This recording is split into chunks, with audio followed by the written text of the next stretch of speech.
Suddenly, Billy heard raised voices. The front door opened and his cousins appeared, squabbling as they often did, whereupon their mother came downstairs and berated them for making so much noise, apparently oblivious to the fact that her contribution to the discussion was even louder than theirs.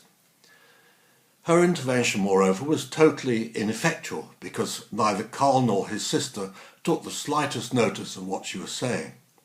But the indifference of her children appeared not to affect her, for she disappeared again without a further word, leaving the three cousins together. "Hello," said Billy brightly, hoping to get their new relationship off on the right foot. "Hey up," Carl responded, whilst Thelma said nothing. For one thing, they were boys. For another thing, they were younger than her, which gave her two unassailable reasons in her mind to ignore them altogether. "What happened to you then?" asked Carl, indicated Billy's crutches and the plaster cast on his leg. "Don't you know?" said Billy incredulously. "Didn't your mum tell you what happened?" "Not likely," replied Carl. "She never tells us nothing, except shut up and get out of the way." "So what happened?"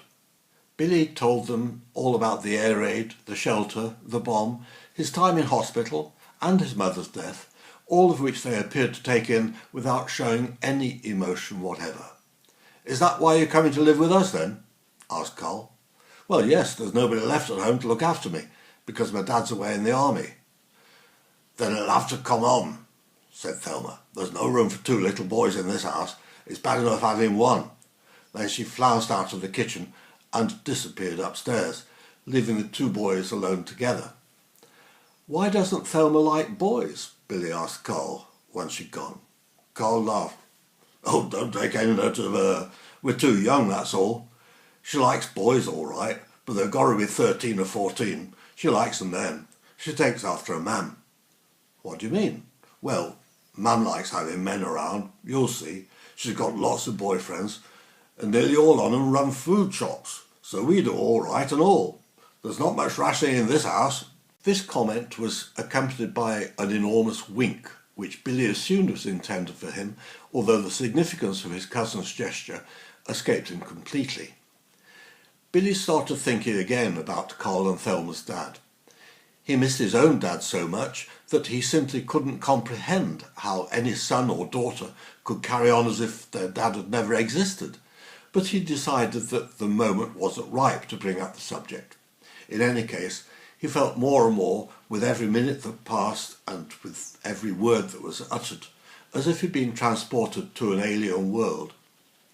Suddenly there was a din, and Auntie Florrie appeared.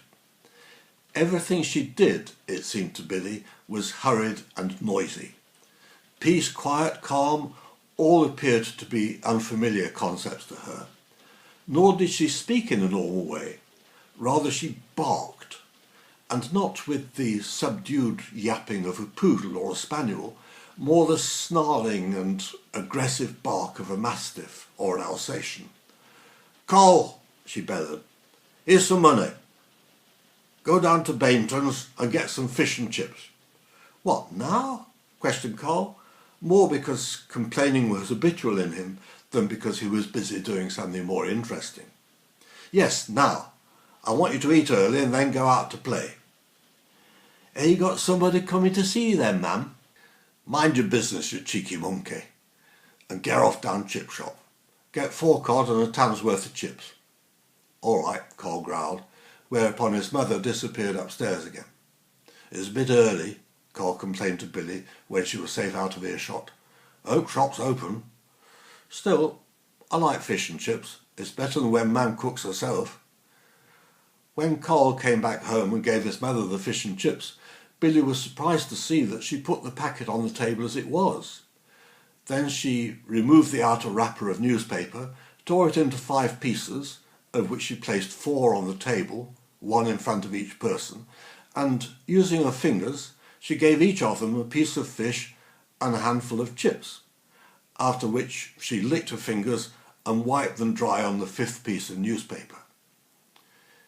Billy was waiting for cutlery to arrive, but when he saw the others starting to eat with their bare hands, he decided to follow suit. "There's nothing for it," said Billy to himself.